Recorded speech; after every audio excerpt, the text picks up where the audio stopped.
Hello, nice to be here with you. It's been a while. At least it feels that way. I'm really excited to talk to you today about boundaries and why they are so important when you want to have an amazing career and life because they matter in both of those areas. And I'm going to share with you a little bit about what I've been going through that actually made me feel inspired to talk about this because believe it or not, I sometimes struggle with boundaries. Um, I'm a really nice person. I have a big heart and I like to, be accommodating to people. And sometimes it bites me in the butt. And I have to learn the hard way when people don't appreciate what's going on, right? What you do. Let me just make sure everything is good to go here. I'm going live from my business page. I usually go live on my personal page. So I'm giving this a try. Give me a second here. Make sure everything's good. But yeah, I'm having a great time. I got back this weekend from being in Palm Springs, California, which was 118 degrees, y'all. That's really, really hot. Um, so I'm back in Texas. Not that that's any better, but it ain't no 118 degrees, that's for sure. So let me see. Somebody's watching. Say hi to me. I want to say hi to you back. Don't be shy. And if you're watching the replay, say hi, make a comment, hashtag replay so I can say hi to you. Just trying to figure this thing out and make sure that I am live. Yes, I am live. Woohoo! Okay, we're good to go. Now let's talk about boundaries. And I don't know if you have nice girl syndrome. I don't like calling myself a girl. We're grown women, right? What should we call ourselves? Nice person syndrome. Let's just call it nice person syndrome. I have nice person syndrome.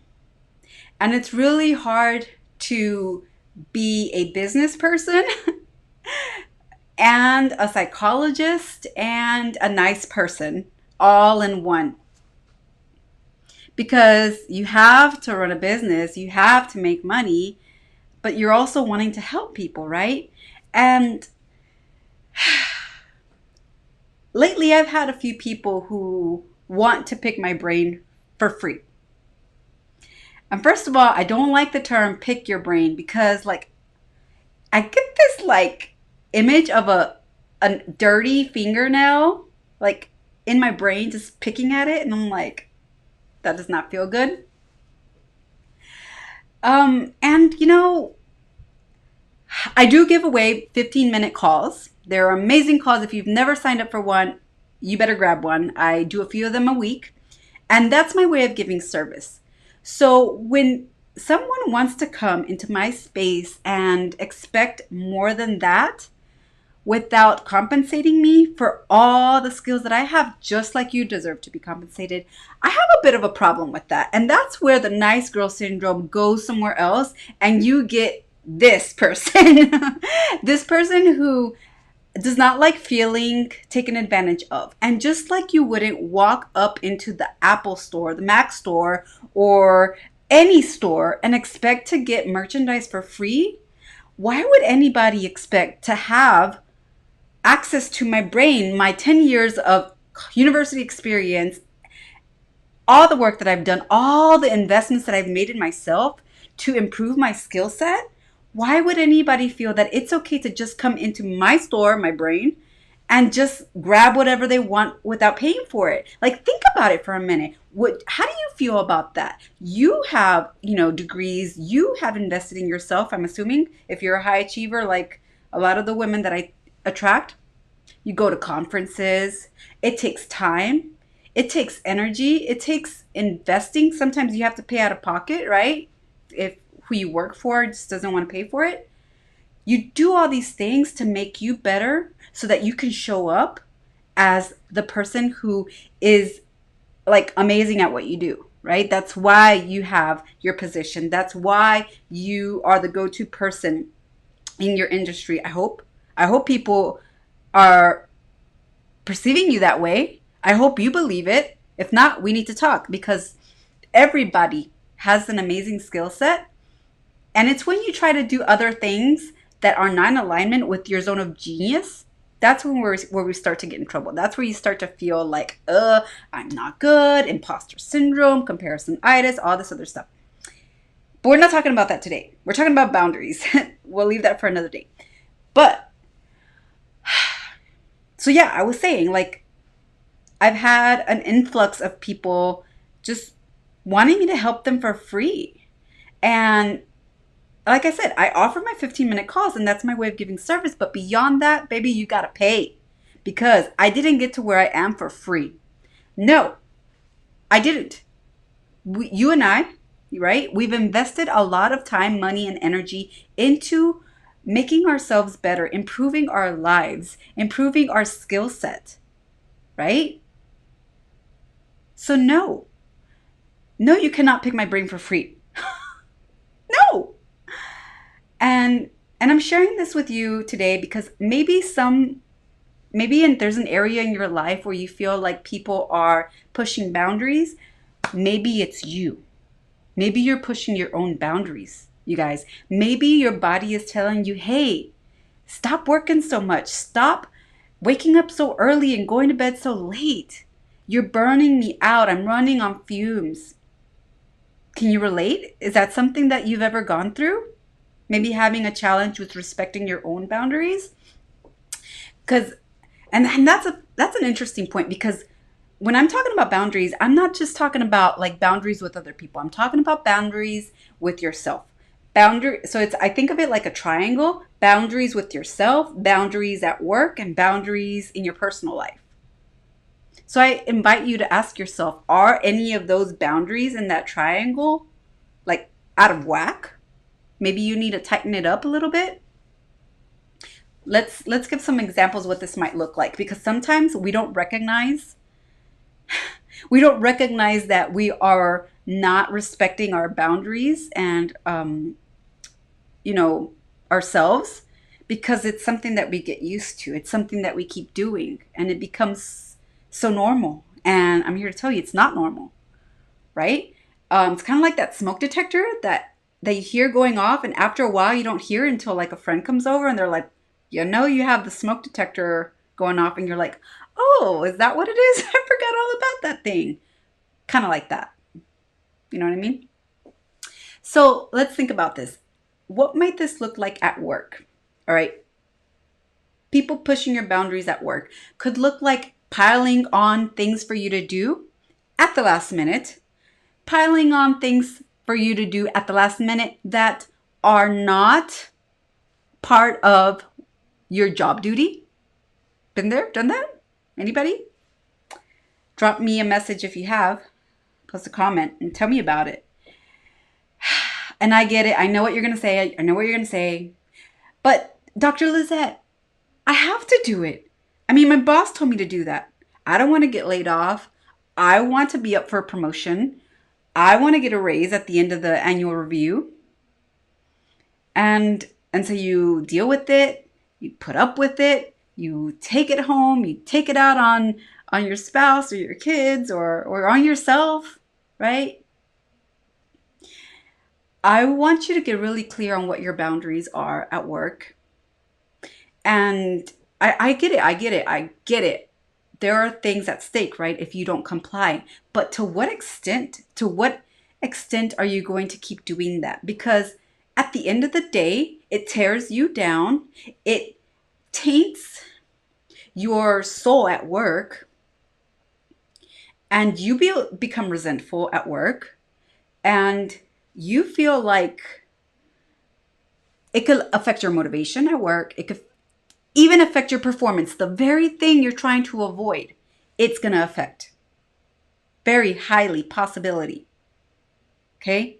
So how can you handle this? It's really hard, but there are a few things that you could do. See, people are going to, you train people how you want them to treat you. And it could be easier to do that at home because it's not like you're going to get fired. I mean, you could get thrown divorce papers, right? But hi, Macy. Thanks for being here. the women that I speak to have a harder time with the whole boundaries thing at work because you're getting paid, right? And you've got a boss and somebody telling you what to do. At home, it's a lot easier. So, how do you handle that at work? Well, I think that what you should do is to set an example of what's acceptable and what's not. And no, you don't have to do it in a way where you're going to be classified as a female dog. And you don't have to do it in a way where it puts you at risk of getting passed up for a promotion that you've got your eyes on or even getting let go, right? But you can do it in a way that is respectful of yourself, very important, and also clearly talks to the person that who's asking this from you, acknowledging what they want, but also expressing to them what your needs are. For example, let me tell you, this is something that I suggested to someone the other day.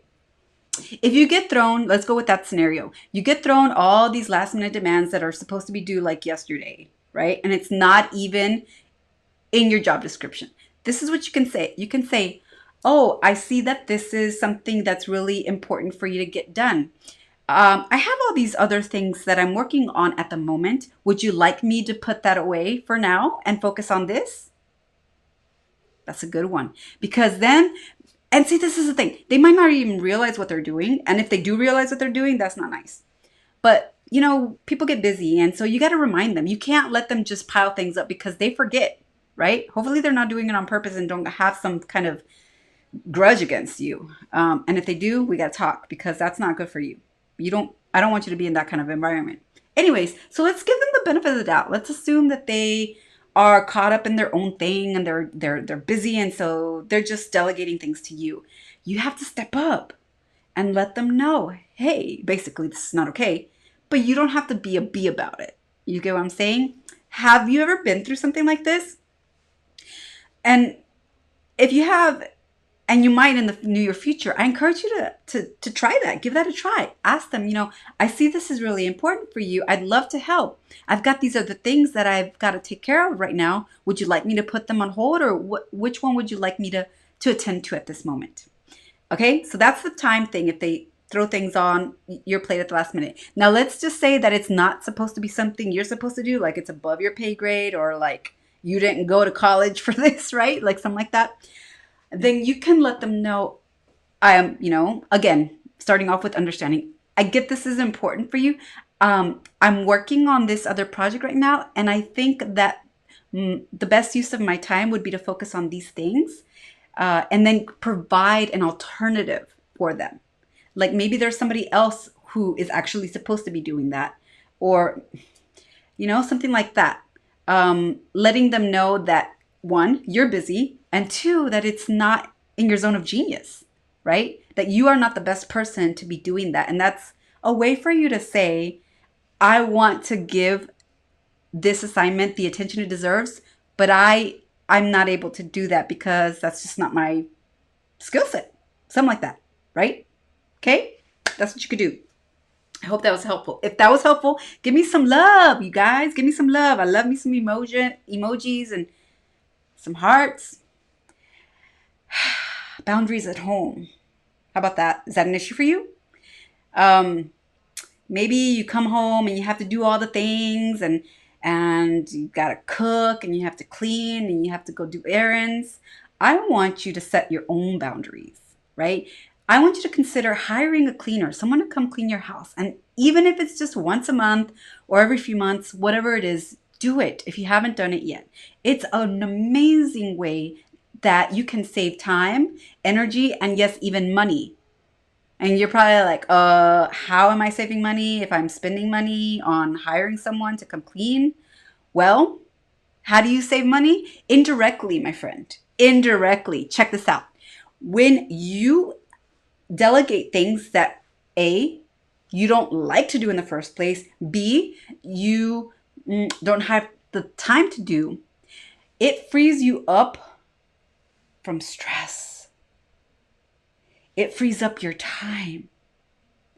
And those two things combined are going to increase your productivity, are going to decrease the number of visits you have to the doctor's office. You get what I'm saying? You see how it affects you indirectly. Okay? So it's an investment in yourself. It's an investment in yourself. It is worth the money to delegate, to outsource. I want you to treat yourself as the queen you are. Yes, queen, we're royalty here. You're amazing. And I want you to be at the top of your game so that you can go to work and be the indispensable, incomparable woman that you are with all the wisdom and brilliance you've got inside of you. And I want you to come home feeling excited, rejuvenated to live your personal life. Not feeling like you've got to do all these things. So build better boundaries at home too. Okay? And then finally, my friends, build better boundaries with yourself. None of this nice girl syndrome. All right? Like I told you, in the beginning. You teach people how you want to be treated. And so it's possible for you to be nice to people, but also expect them to respect you. You hear what I'm saying? And that starts with you doing that for yourself first. So, how can you have better boundaries with yourself? Maybe it's going out there and getting the pedicure. Maybe it's engaging in self-care. And self-care, just like outsourcing, is an investment in yourself that is going to pay itself triplefold, threefold, triplefold. Do you say triplefold or threefold? Whatever, you get what I'm saying. Because you're going to nourish yourself, you're going to take care of yourself, you're going to refuel yourself, you're going to show up to work feeling amazing and looking good too with your pedicure and manicure and stuff. Yeah? So how can you have better boundaries with yourself? Say no more often, because it doesn't do anybody any good if you're going to do something that makes you miserable, and you might not even be good at it because you don't want to do it. You don't enjoy it. Okay? So it does everybody a disservice. All right? And it's okay if they get upset at you because you kindly said no thanks. Maybe next time. Maybe not. That's their problem. That's their problem. So, how did I handle the brain picker requests? I just said, I'm happy to offer you my 15-minute makeover sessions. That's my way of giving value. Anything beyond that would be part of an invested service because I have to honor my clients who pay me the big bucks because I ain't cheap. How could I just go out there and give other people free stuff when they pay me? I have to be ethical and I have to honor that. And so that alone is like why I say no. But besides that, my brain ain't free. It might not be a physical, tangible thing that you see, but it's got a lot of knowledge and a lot of skills to transform lives, and it's just not free. It might not be like a MacBook. It might not be an iPhone. It might not be an iPad. It might not be like these cool little things I hope I never lose, by the way. I'm not going to be happy. It might not be something tangible like that. And it's priceless because of that. It's priceless. And you're priceless too. Okay? I want you to believe that. Now, hopefully this live stream has been amazing for you. And if it has, you want some more, I invite you to get on a 15-minute call with me. They are amazing. Women have massive, massive transformations to talk about what they need to do to get to the next level in their career and to have a more satisfying and fulfilling life. If that's something you're interested in, send me a message and I will send you the link. I offer a few of these at a time only. So grab yours if you are interested in that. You have to apply to make sure that I am able to help you in the first place because I don't want to waste your time. I don't want to waste mine, right? Time is precious. So invite you to come over and let's have a call. So send me a message and I will talk to you soon. Bye.